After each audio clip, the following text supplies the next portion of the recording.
1974. Conocer qué es, más o menos cómo se ve, y hasta ahí. El AMPER es un acrónimo, cada letra significa algo, y de hecho se le atribuye su descripción a una doctora que se llamó Virginia Amper. Y lo que buscaba es, con ciertos datos físicos, estimar de una manera más o menos aproximada la edad gestacional de un bebé.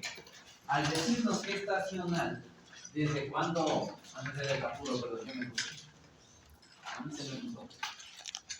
Era el capuro que les estoy contando, no es el capuro.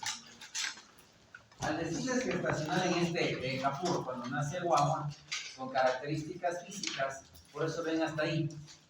Postmaduro, 42 semanas o más, no cuadraría.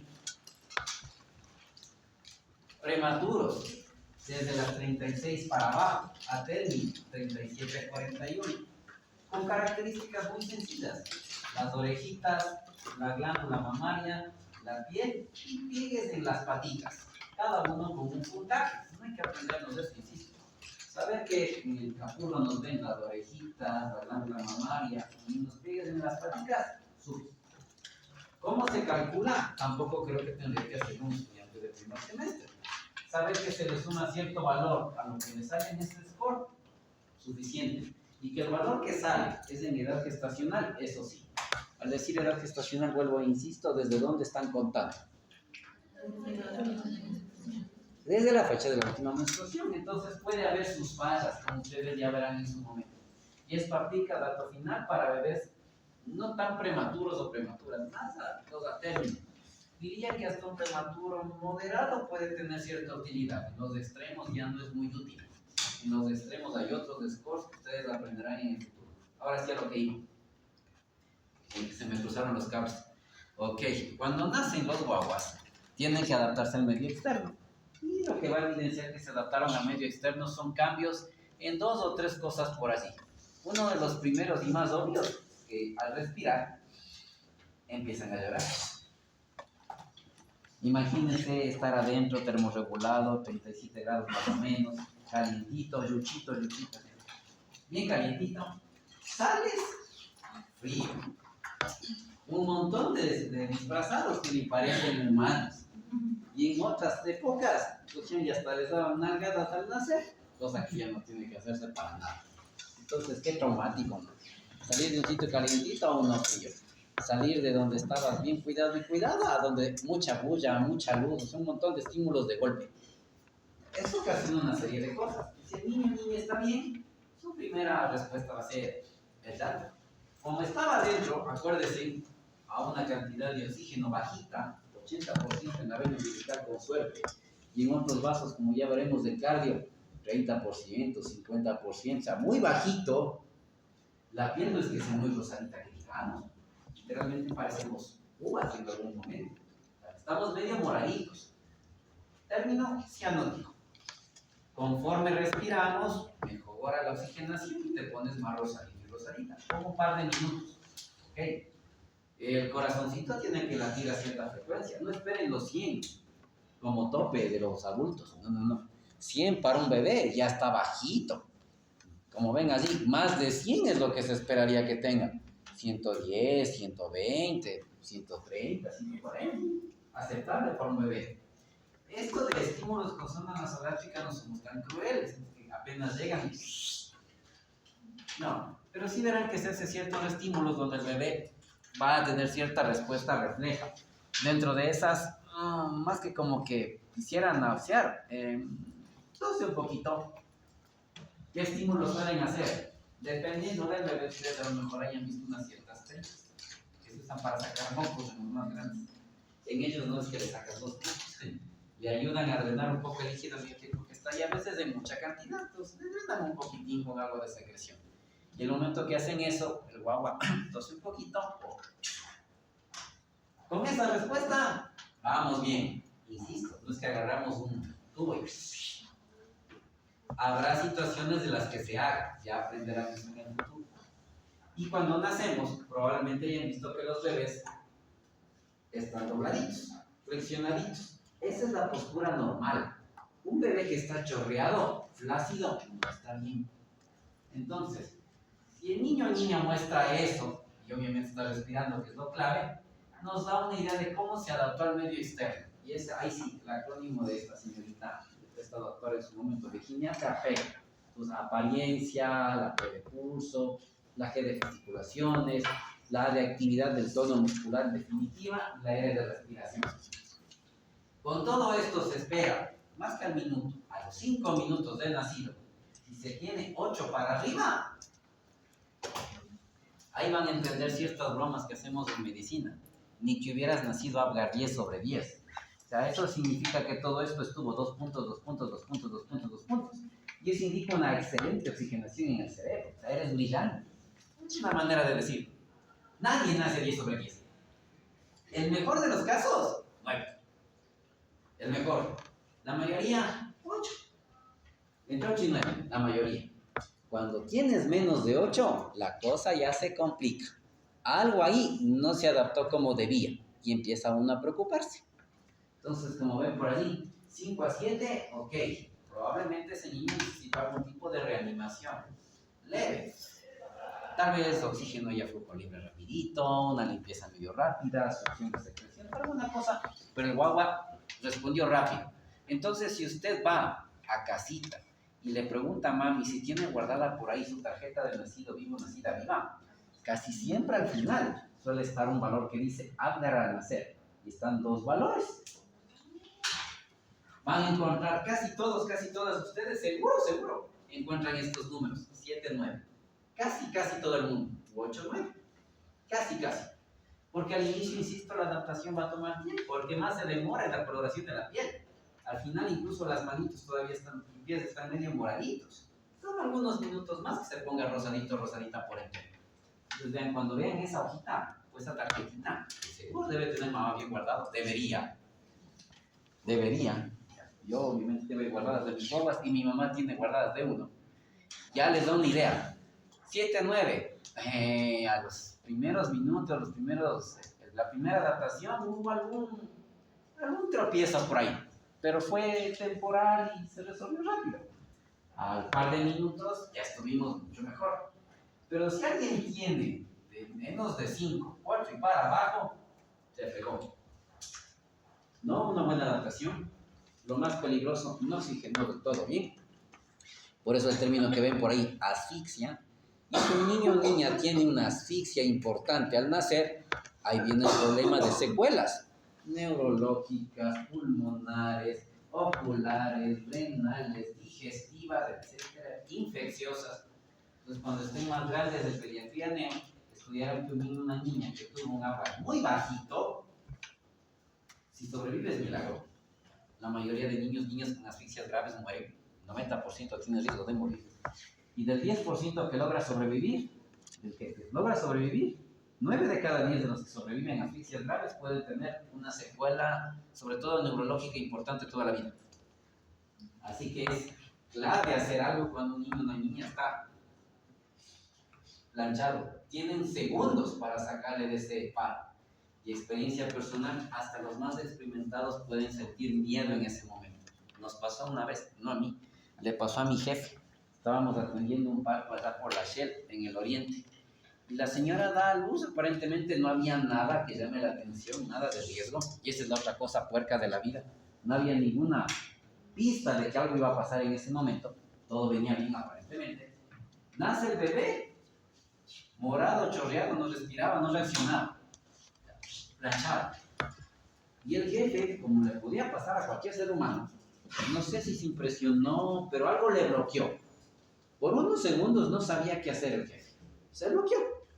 En ese momento, el que esté más lúcido o lúcida tiene que tomar la batuta urgente. Me tocó. Era residente de segundo año en ese entonces todavía, del posgrado. Y me acordaba bastante bien y tuve la paciencia y tranquilidad para responder a esa situación grave. El interno me siguió, entonces con los dos empezamos a reanimar. Y lo que más me llamó la atención, el tratante reconoció que se había bloqueado y empezó a asistirnos a los dos, a mí y al interno. Él empezó a contar la frecuencia cardíaca, pasarnos las cosas, porque reconoció que se bloqueó por un momento y que ese par estaban ahí y reaccionaron rápido. Le sacamos la ropa del paro y al final el doctor dijo, no sé qué me pasó, me bloqueé. Pero qué bien que ustedes pudieron reaccionar rápido. O sea, siempre puede pasar esto. Podría suceder. La idea es que siempre haya también en el equipo alguien lo suficientemente entrenado para saber tomar la batuta el rato que toque. O sea, si un niño o niña está planchado y el jefe o jefa no reacciona rápido, por Dios, la formación suya tiene que salir a flote. Aunque usted sea el interno o la interna, aunque entre comillas, deberían estar suficientemente entrenados para tomar su rol. La última guardia del internado de neonatología, de pediatría, nunca me voy a olvidar. Nos sacaron tanto la madre que ese día, el último día, iban a nacer gemelos prematuros. Y como no había personal, eran otros tiempos, armaron 2 equipos de recepción de los prematuros. A la cabeza, el R1 de pediatría, que era el único que había. Y los equipos eran adivinen quién, los internos más antiguos. O sea, mi persona y otro compañero. Cada uno se encargó con la supervisión del residente de recibir a esos prematuros. 28 semanas me parece que era. 28, 30 exagerando. Les sacamos. Pero habían sido 2 meses y medio de que te rompan el lomo. Literal. Hacíamos turnos 12, 24, 12, 24, 12, 24. 12 de turno, 24 libres. ¿No? Había un punto en el que no sabíamos si era lunes, martes, miércoles, feriado, domingo, mañana, de noche. No sabías. A ese punto se trabajaba. Creo que valió la pena. Entonces confiaban tanto en nosotros, ya, ok, vean, hay una cosa difícil, gracias a Dios están entrenados, así, a demostrar, a ganarse la nota de la rotación. Más que la nota eran los guaguas que me ganaste. Y si hay algo que los guaguas tienen es problemas respiratorios frecuentes. Bastantes, ya lo van a ver en su momento. Y para evaluar problemas respiratorios, en pediatría van a notar, no, hay un montón de scores, chicos, un montón. Uno se aprende los más frecuentes, pero hay tantos que ahí es donde la tecnología ayuda, ¿no? A ver, ¿cómo era el score de club? ¿Cómo lo evalúo? ¿Cómo lo evalúo? Sé que hay un score, no me acuerdo ese rato, me bloqueé, nadie lo puede saber todo el tiempo. Me desbloqueo con la tecnología, pero sé que existe. El problema es que no saben ni que existe. Ahí estamos en problemas. ChatGPT, ¿qué hago con el niño con grupo? No, hay un score, pero no me acuerdo cómo se valora. Por favor, mándame la tabla del score de True. ¿Te acordaste? Y sí, es lo que esperamos de usted. Y ese es uno de evaluación respiratoria. El score de Silverman ayuda para ver distrés respiratorio. Con cosas típicas de evaluar cuando hay una sospecha de un problema respiratorio. ¿Entienden eso de aleteo nasal? ¿Han visto los conejos? Sí. Conejos, huyes. Ya, como conejo. Normalmente un guagua no respira como conejo, ningún ser humano lo hace. Empieza a hacer eso cuando siente necesidad de meter más aire. Entonces empieza por ampliar el espacio de la fosa nasal. Se empiezan a respirar como conejos. Eso está difícil, ¿no es cierto? Ya. Un niño o una niña que empieza ya a conejear no está bien. Cuando uno respira, no suena. Pero si empieza a sonar esto de quejido respiratorio es difícil de explicar. Para eso, si usted busca alguna plataforma médica, hay libros de semiología que ya tienen este material precargado. Ejemplo este de... Ay, ¿cómo se me escapó el nombre? Manual de Exploración Médica de Seidel. Antes se llamaba Bates, pero ahora se llama Seidel, el autor. Ese es uno que tiene fotos, imágenes de cómo se explora y cosas por el estilo que irán estudiando. Ahí también hay material complementario donde uno escucha, por ejemplo, soplos y cosas por el estilo. Y ahí pueden escuchar eso del quejido. Quejido no es ay, ¿vale? No, es un sonido medio, ¿cómo explicarlo? Medio estridente. Como pasar por un tubo un poco estrecho, por decirlo de alguna manera. Hay que distinguirlo de otra cosa que se llaman sibilancias, que también es un aire que pasa por un tubo medio estrecho, pero más pequeño de calibre. ¿Okay? No debería sonar cuando respira. Y peor, oírse lejos. Eso indica que la cosa está mal. Tiraje intercostal, retracción sifoide, distensión tóraco-abdominal van por lo mismo. Hay músculos accesorios de la respiración, ¿correcto? ¿Cuáles no? Los intercostales. ¿Sí? Las más oídas anteriores, pero no más. Puede ser. Creo que si cachan los cerratos, no los que se ven aquí a los laditos muy bajas. ¿Los quién? Vale. Obviamente el diafragma per se, Entonces, cuando usted le vea respirar a alguien, se expande, se cierra. Pero cuando empieza a haber dificultades para respirar, se ve algo raro. El momento que abre la caja torácica, los espacios entre costilla y costilla se van como para adentro, se traccionan. Esto ya habla de un cierto esfuerzo por tratar de ampliar esto. ¿A qué se refiere con terapia intercostal? Retracción sifoidea, apéndice sifoides. ¿Cachamos? Con la punta del esternón. Lo normal es que eso se infla y baja. Cuando se infla en esa zona, es como que se tracciona hacia adentro. No debería pasar. Irización tóraco-abdominal, finalmente tiene que subir de manera rítmica y sincrónica, ¿no? Ya lo hablamos un poco. Los XX son más de predominio torácico, el XY es tóraco-abdominal. Entonces imagínense que uno sube y el otro baja. No debería pasar. Entonces, esto suma y les indica, cuando prácticamente no hay nada de esto, no hay ningún problema respiratorio. Pero si hay un montón de estos, hay un problema respiratorio importante.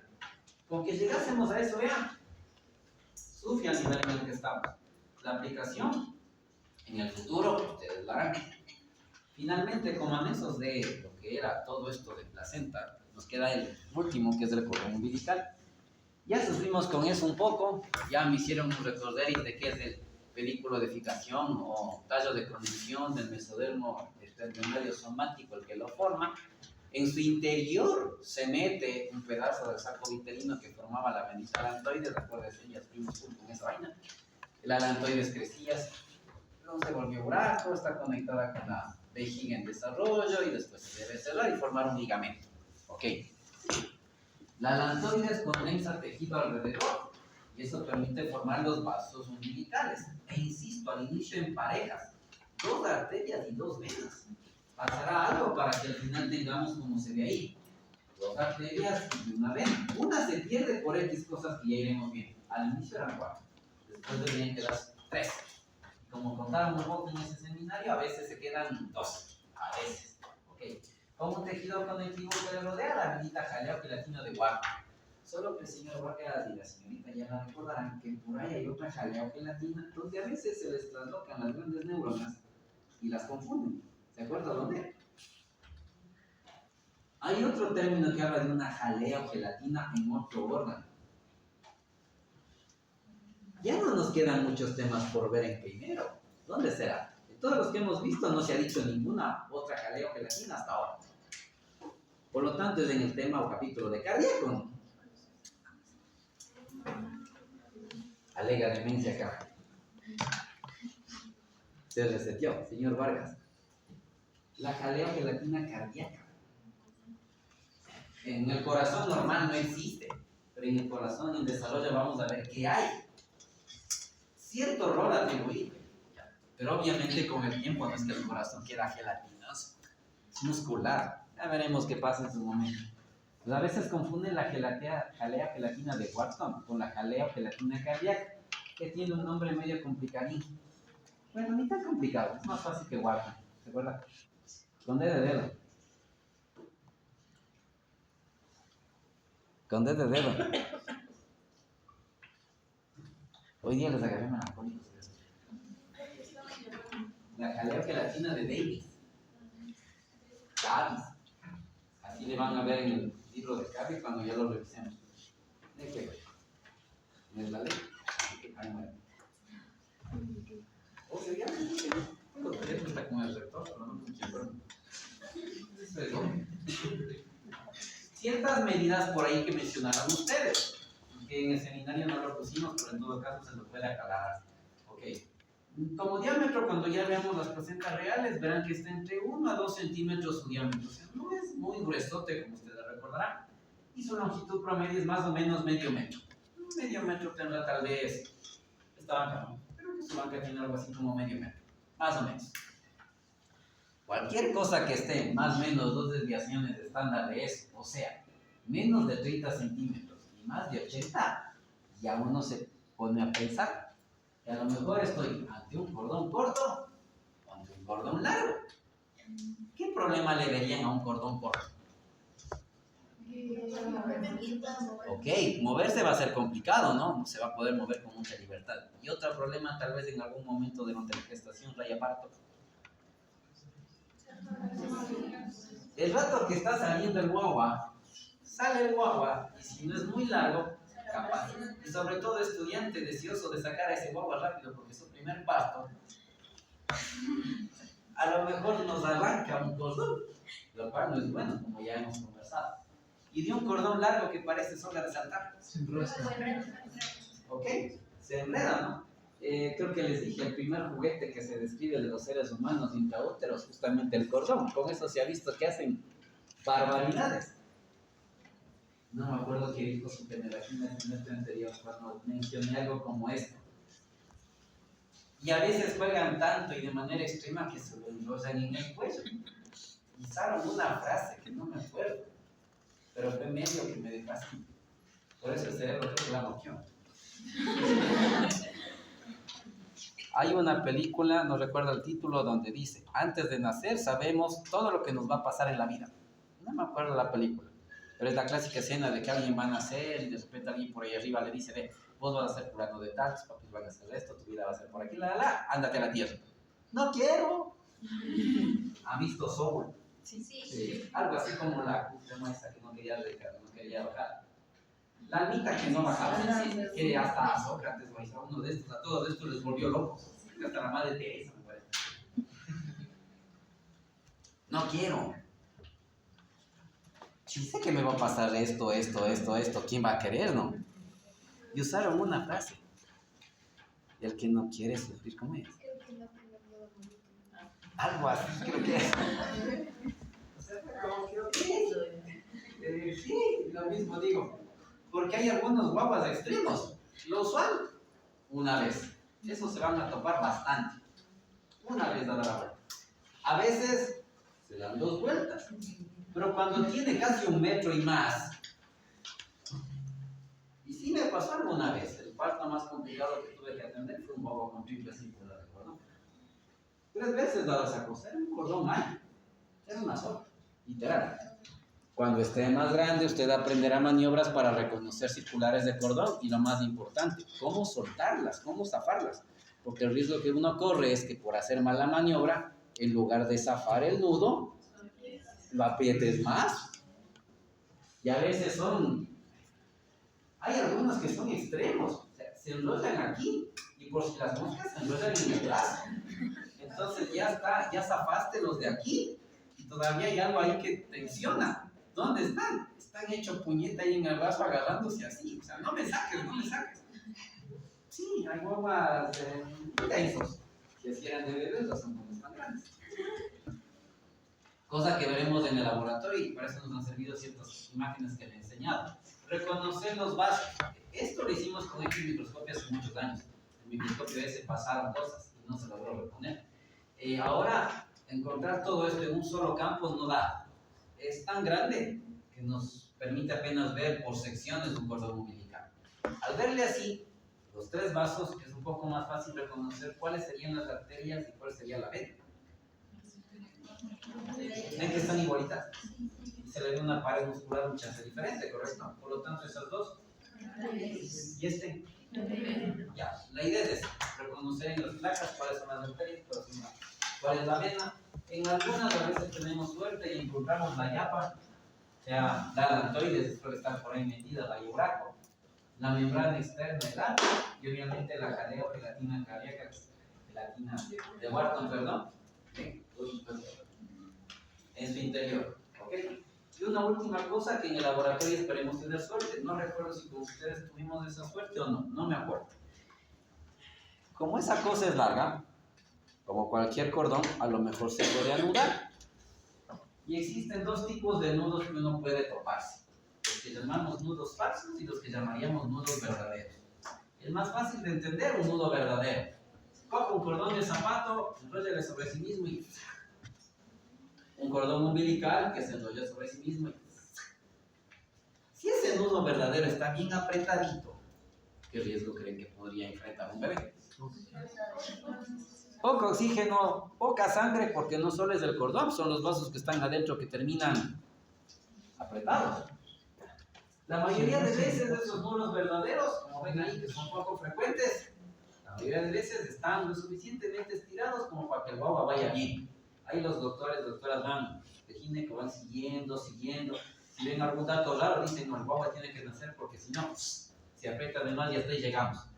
En muy pocos casos son tan tenaces que podría morirse el bebé, podría pasar. Lo usual, insisto, no me acuerdo si pudimos ver con ustedes, esperemos tener suerte, son estos nudos falsos de cordón. Uno le ve al cordón y yo sé que quieren cambiar el modelo de teléfono, pero a veces son un poco extremos en las estrategias que utilizan para ello. Se van a display y muy después. Conclusión. ¿No es cierto? Y justo salió el iPhone 17. Coincidencia, ¿no? Hay el 17 ahorita, creo. Sí, no sé, yo no soy de iPhone, por eso. Ya hay el 18. E. Mejor que salga el 18 para que baje el 17. Ok.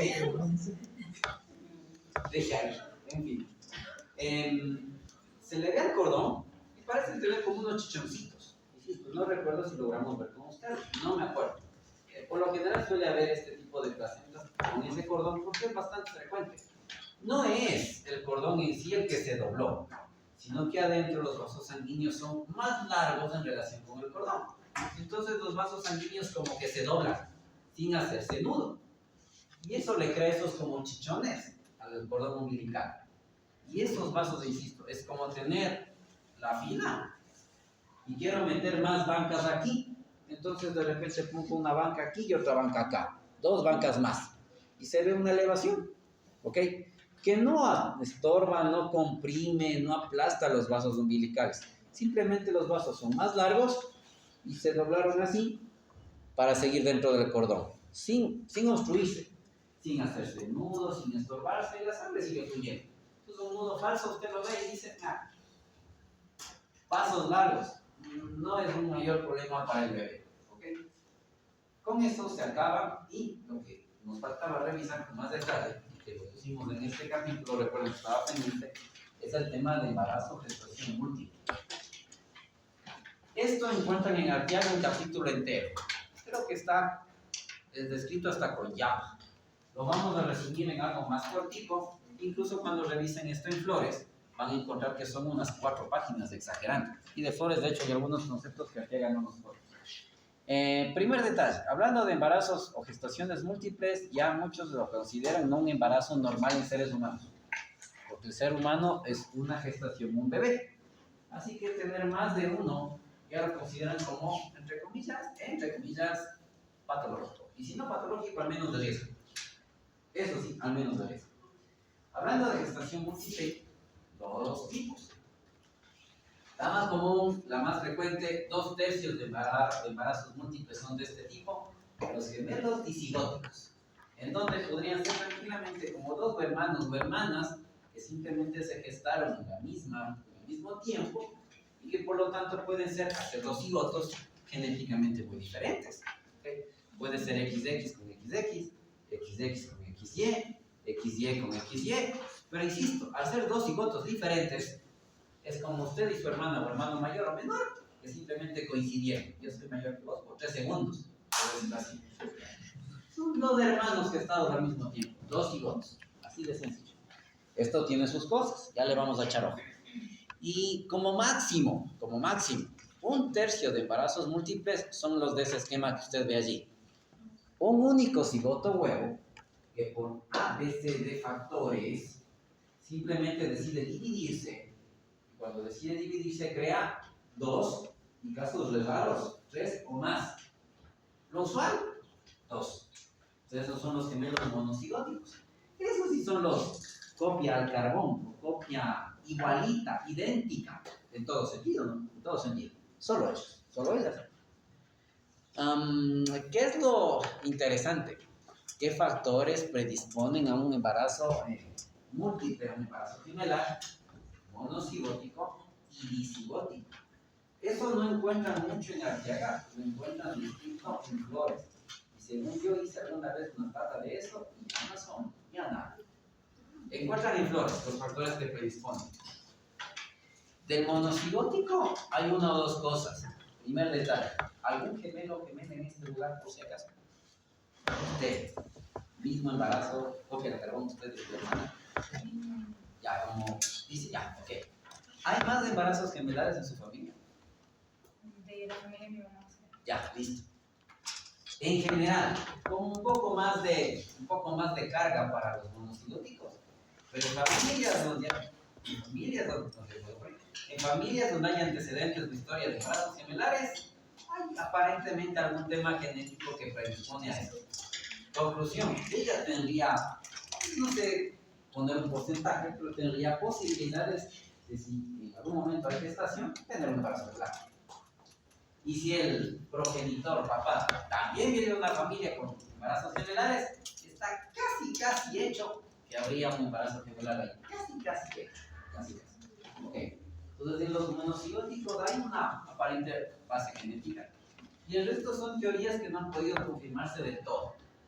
Una de esas, la más importante que encuentran en Flores, habla de alteración de la polaridad del cigoto hueso.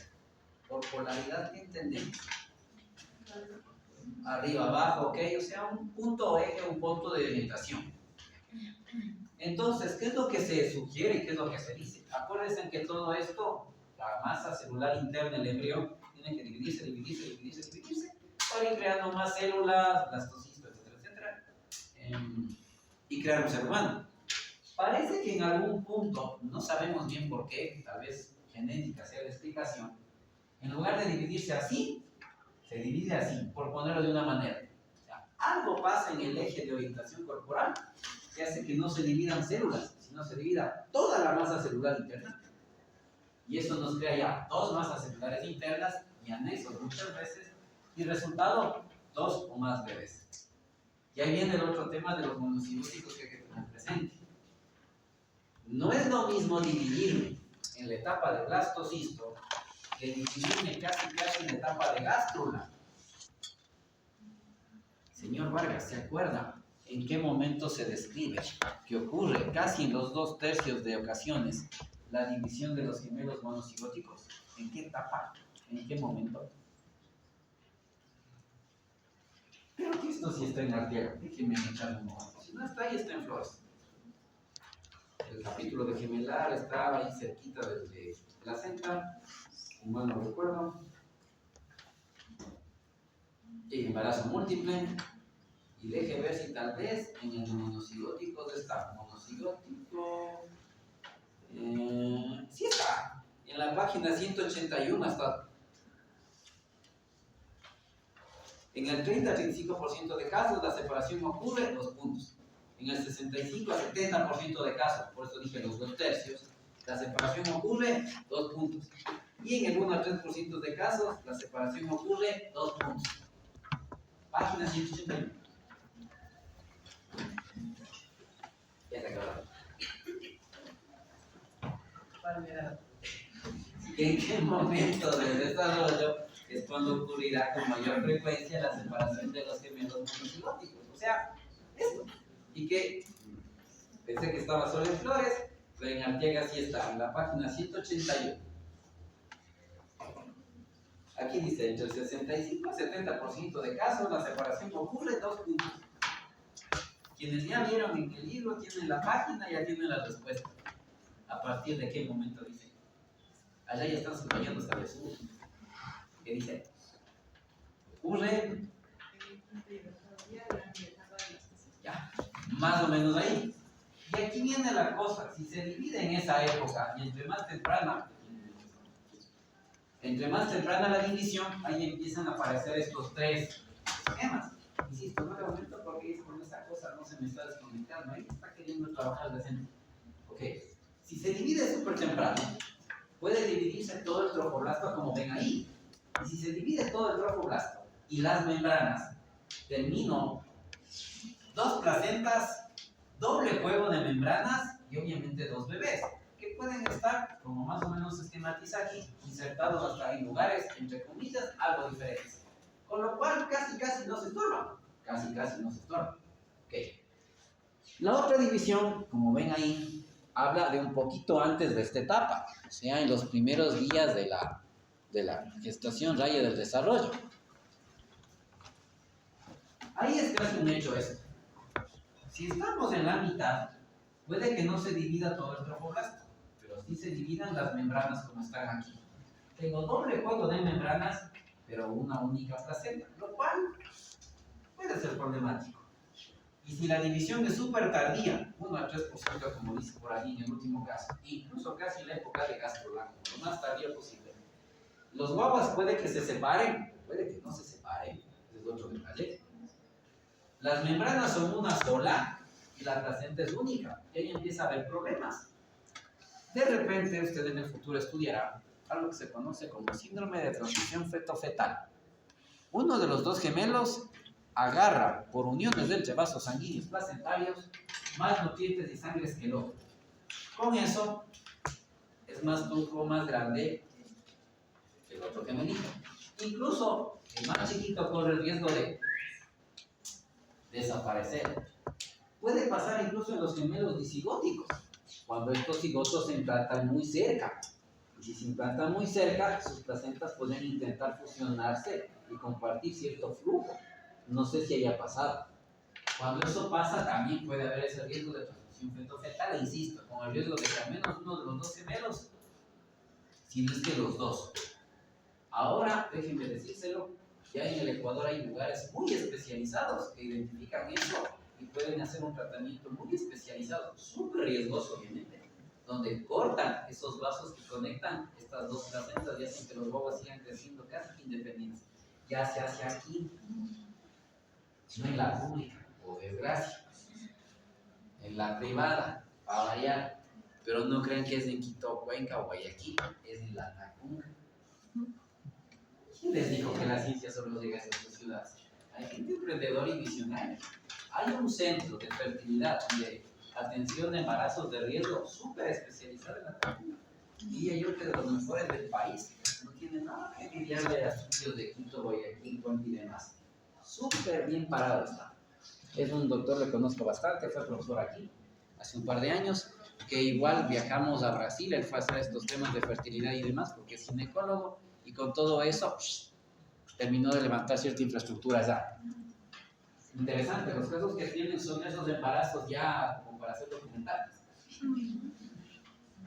De esos bien jodidos, y les va bastante bien, bastante bien. ¿Ok? ¿Cuál es el drama de los disigóticos? Ok. Osito, cada uno. Hay factores que indican, que dan cierta posibilidad de embarazos gemelares disigóticos, que son los más frecuentes. Uno, ciertos temas familiares, genéticos por allí, ya va uno. Pero hay otros, que esos sí no se describen en Arteaga, esos están prácticamente en flores, que son cosas incluso hasta peligrosas y que no deberían sugerirse a cualquier mujer, y peor si está embarazada. Le doy un ejemplo. Fumar. Si han visto que las mujeres que fuman tienen mayor probabilidad de tener un embarazo gemelar. Curioso, ese veneno es un veneno. No es el mejor amigo de los vasos sanguíneos. No es que favorezca la circulación a este nivel. Ustedes verán que el fumar es factor de riesgo para trastornos hipertensivos del embarazo, daños placentarios, insuficiencia placentaria, etc. Sin embargo, se ve que las mujeres fumadoras tienen una mayor probabilidad de tener gemelos. Ojo, no estoy diciendo vaya a fumar. Ese es uno de los. ¿Qué pasó ahí? Me perdí, pero bueno. Me enseñando de que no. Bueno, ¿qué? Me perdí un ratito ahí, ¿qué pasó? Ok. No es algo que usted va a decir, ¿quiere gemelos? Vaya, hágale a la cajetilla y diga, no es del plan, cada compañera. Hay antecedentes familiares, cajetilla diaria y ya van 2, no. Y espérese que hay otro que es peor: sobrepeso, obesidad. Una mujer con sobrepeso, obesidad, también tiene más chances de tener un embarazo gemelar por temas endócrinos, como ustedes estudiarán en su momento. Tejido adiposo, colesterol, sustrato de hormonas esteroideas, regulación en hipotálamo hipófisis, al rato se aloca y hay una bomba de hormonas y haría que ovules más de uno. O sea, vayan uniendo el cuadro. Alguien con antecedentes familiares no le van a ir a decir, irá a fumar cajetilla, suba de peso, éntrele las hamburguesas así.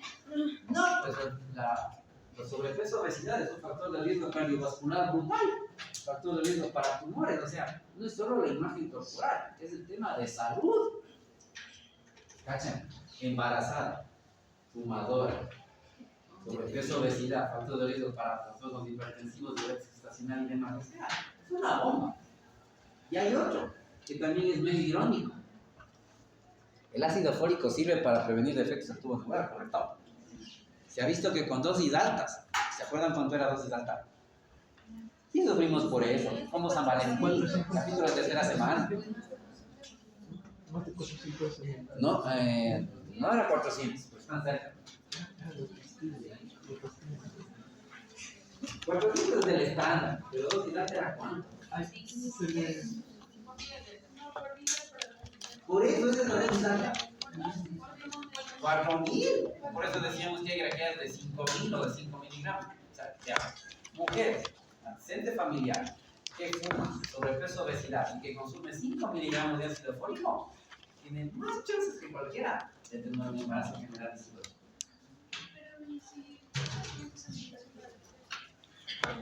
O sea, el ácido fólico en este caso no sería para epilepsia, tomaría otra cosa para la epilepsia. Y como preventivo estaría tomando el ácido fólico. Pero hay el hecho de tomar medicamentos para convulsiones no da chance de que haya que quedar. No, pero ya el tratamiento solamente para evitar que no tomar una dosis más alta porque podría. Sí. Ya, o sea, si hay alguien que tiene tratamientos para crisis convulsiva y por prevención ya usa dosis altas de ácido fólico, ya, ahí ya tiene uno. Pero algo que se va a aprender en otras materias en el futuro es que cuando tiene una cosa que me predispone, una cosa. Pero si tengo varias, la posibilidad de que esa cosa suceda es mayor. O sea, tengo antecedente familiar, fumo, soy obesa, consumo ácido fólico un montón. Y súmale de llama. Por lo general, la obesidad no va con fertilidad favorecida, va con problemas de fertilidad. Entonces, si está dentro de los planes de esta persona concebir, es muy probable que se someta a algún tipo de asesoría y tratamiento de fertilidad. Tratamientos de fertilidad, obvio que son factores que pueden predisponer a más de un embarazo. Es el tubo completo, ¿ve? Insisto, a nadie en su sano juicio se le va a ocurrir a decir, hágase un tratamiento de fertilidad, fume, suba de peso y aumente el ácido fólico de 400 a 4000. No, si lo más bien lo que se busca es que tenga un peso saludable, obviamente que no fume. Entonces el ácido fólico a dosis alta sí se va a sugerir, ya eso sí. Así que esos son unos factores medio curiosos que predisponen a este tipo de embarazo. Bastante curioso, bastante particular. Y aquí esta tabla de resumen de algunas cositas por allí, que es lo que encuentran en el capítulo de Arteaga sobre todo. MC monocoriónico, DC no es disigótico, es disigótico. Ok. ¿Qué es lo usual? ¿Qué es lo usual? Hablando de corio único, en disigótico, prácticamente no. En el monocigótico, sí, prácticamente sí. Que tengan un solo amnios, los monocigóticos, clarísimo. Por lo general, hay cierta separación. Hablando de las placentas fusionadas, ok. En el monocigótico, porque siempre tienen una sola, así que por ahí ya no hay mucho a dónde ir. Pero en el disigótico suelen fusionarse con mayor frecuencia. Todo depende del sitio de implantación. ¿Okay? Entonces, resumiendo el tema del embarazo gemelar, sabemos los dos que son. Es más común el disigótico que el monocigótico. ¿Okay? En el monocigótico, probablemente temas genéticos y algo no muy claro que se describe como alteración de polaridad, que tiene que ver con la división de la masa interna en algún momento del tiempo. Que no es usual, crea dos o más individuos. En el disigótico sí está laja la cosa. Es más frecuente, sobre todo entre los 5 a 8 días y la etapa de blastocisto, lo más común. Antes de eso sí puede ocurrir en un tercio de disigóticos. Después de esos 8 o 9 días también puede ocurrir, pero en menos del 5%. Y lo último que tenía aquí, insisto, hay alguien hizo la maldad. Sí está aquí, en Arteaga. El monocigótico no siempre se separa bien. Si es más tardío, finales de la segunda y peor tercera semana, casi un hecho que no se va a separar. Y ahí es donde entra lo que encuentran en las páginas 186, un poquito, 187, un chance más, y 188, un cuadro tabla que se supone que ya estaba ahí. Cambié los archivos, pero creo que no pasó del archivo más actual. Pasé a la nueva cómputa. ¿Dónde se me quedó el archivo actualizado? Tengo que, cuando haya batería de la otra y la pueda prender, tendré que buscar. ¿Han oído el término siamés? Me refiero a eso.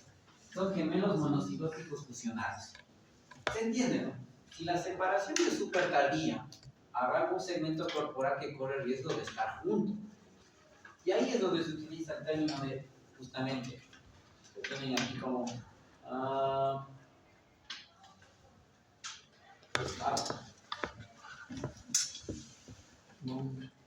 entonces está en el otro. Simétricos y asimétricos son los términos que buscaba, pero aquí no está. Okay. Hablando de estos gemelos, ustedes van a encontrar una tabla en la página 188 que les dice el sitio de unión más frecuente de este tipo de bebés. El más frecuente es en el tórax. Por eso el término tóraco-palo se entiende. Pero también pueden estar unidos, y eso ya se los dejo para que lo vean, por la cabeza, por la pelvis, de los sitios más frecuentes. Hablando de lo de la cabeza, hay una película por ahí de un neurocirujano afrodescendiente, gringo, manos milagrosas, algo así, manos que fueran algo así como dice la compañera, y que habla de la primera cirugía relativamente exitosa de separación de gemelos, siameses, craniopalos prácticamente. Okay. No sé cuál fue la evolución a largo plazo de esos dos bebés, cuánto vivieron, si siguen vivos, no lo sé. Solo la película sí describe un poco lo complicado que fue, casi un día y pico, si no me equivoco, de cirugía, por todo lo que implicaba. O sea, separar cabeza, circulación cerebral, no es cuestión de y ya está. Okay. El problema de esa mayoría de gemelos siameses es que no solamente es que están unidos o unidas por el tórax, por el dorso, sino los órganos que comparten. Y al compartir órganos, muchas veces su separación es prácticamente imposible. No recuerdo el dato exacto de cuál fue la pareja de siameses o es que ha vivido más tiempo, porque por esa compartición de órganos con el tiempo hay fallas y no suelen vivir mucho tiempo. Me parece que usted puede googlearme que el récord está por ahí por los 50 años, me parece. No estoy equivocado. Y le puede googlear usted. De dos gemelos en particular, que si no me equivoco ellos estaban unidos por tórax y pelvis, si mal no recuerdo. Entonces, en ellos el problema es compartir órganos vitales, corazón, médula espinal, cerebro, grandes vasos, y con eso cualquier intento de separación es deje ahí. Porque como son sus órganos, y el dar de alguna manera soporte a dos individuos, hace que fisiológicamente no vivan mucho tiempo. Por lo general, 20, 30, y si no me equivoco, el récord estaba por 50 años. Esos son los gemelos monocigóticos de división incompleta, asimétricos prácticamente. Es lo que encontró usted de ahí. Y ahí sí, fin de este tema en particular. 5 minutos de relax. Porque en todo caso, por ejemplo, algo bueno de lo que acaba de ocurrir. Me va a dar chance de hacer estos días el próximo lunes.